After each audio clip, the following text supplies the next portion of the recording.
Assalamualaikum sampurasun tepang deui sareng Ibu Desi Komalasari dina pelajaran basa Sunda pangajaran 3 mika nyaah papada makhluk.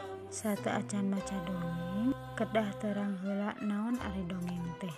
Dongeng nyaeta carita rekaan atanapi hayalan dina wangun lancaran atanapi prosa.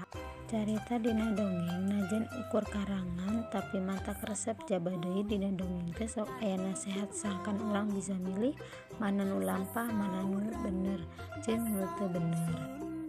Rupi-rupi dongeng. Nu kahiji dongeng sasatuan atawa fabel.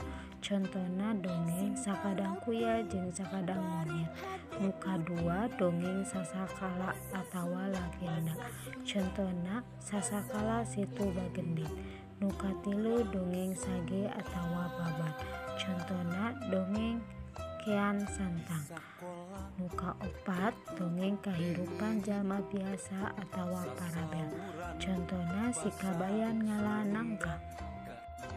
Ku hidup ayeuna baca dongeng nu kahiji nyaeta nu nyaah kasato. Hormat diajarna.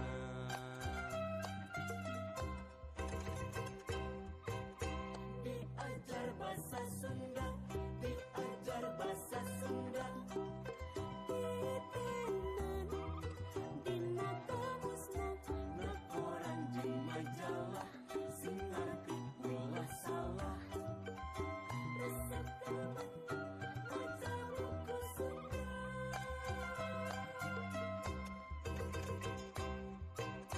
Diajar bahasa Sunda, diajar bahasa Sunda. Titenan dina laguna apalkeun haurangna sing bentes kalimahna. Resep leuwih lagu Sunda.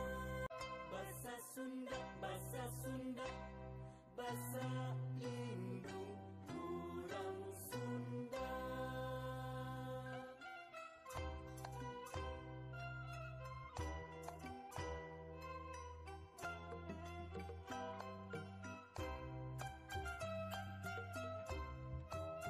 Sapopoe kade lali sasauran basa Sunda kaindung jeung ka bapa kalanjut jeung ka adi sing tarapi bari hade budi.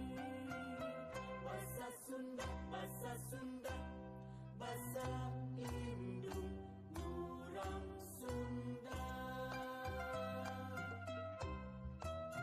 Di sakola kitu deui sasauran basa Sunda. Sakitu wae pangajaran anu tiasa didugikeun hapunten bilih aya kalopatan. Wassalamualaikum warahmatullahi wabarakatuh.